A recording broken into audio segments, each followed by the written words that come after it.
why did you get involved with the RSPCA charity? Basically because animals can't defend themselves. It was the only particular charity which I really wanted to work for in the whole of the charities throughout York. Yeah. I think it's just really important, the fact that we need to look after our animals and they have no other voice than us, really. Yeah, so you're a big animal lover then? Very big animal lover. Well, here we are. Would you like to step inside?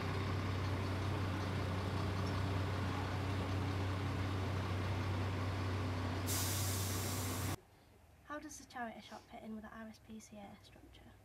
The RSPCA shop is one of the main factors and main fundraising for the RSPCA branch itself.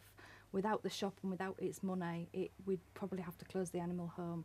It's also goodwill, a lot of people coming in asking questions, and we get a lot of donations throughout the shop as well. So does a lot of it rely on fundraising events as well? Or? The main part and parcel of the money does come from the charity shop, but also bequeathments from wills, etc. But we do a lot of fundraising. We usually have a good 15 events throughout the year, which are big events that we do a lot of fundraising for. Do you do any events yourself, just as a... We have done a fashion show, which was more to promote the charity shop as well as doing fundraising for the shop, and we've done our own Christmas fair. How does that eventually get out onto the shop floor? Basically, we will empty it all out onto a table just to see what's in there. We have a very high quality check where we'll check collars, cuffs and things if it's clothing, make sure all the buttons are on, make sure zips and things like that work, and then it comes onto the process of steaming.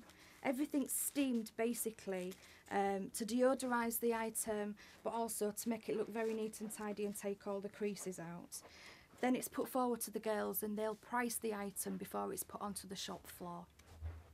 So if an item of clothing comes through that can't be saved, what happens to it? All charity shops have rag merchants, and they will take any item of clothing or linen which isn't actually good enough to sell, and we still get money for the recycling of these items as well as bags and shoes. And because we are so picky over what we do out, we can make still a lot of money from our rag merchants.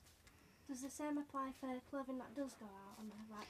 Yep, we have particular in our shop a 3-week turnover on our clothing, so it's out for 3 weeks. If it doesn't sell, it will then go to the rag merchants, and we're really lucky because of the amount of items we actually get into the shop. We are able to recycle and have a 3-week turnover on our clothing. What is the importance of volunteers to the shop? Volunteers are very important to the charity shop. If we don't have the volunteers, we wouldn't be able to open the shop whatsoever. How many volunteers do you have? We have 22 volunteers working in this shop and 1 retail assistant. So I think we've got the most volunteers out of all the charity shops in York at the moment. On average, how many hours do they all work? They all work between 4 and 8 hours. Some do 1 morning, some do full days, and some will do 2 different shifts a week. This particular charity shop does ever so well, and I think that's due to the quality of donations that we're getting in. When you have the quality items coming in, you're going to get better sales because people have a higher standard when they're coming in charity shops. What do you feel the overall demographic is of your customers?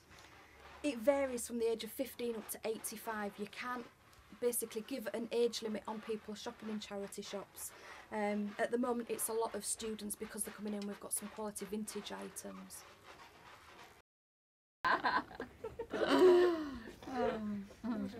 Mean. You are mean. Well, you let her.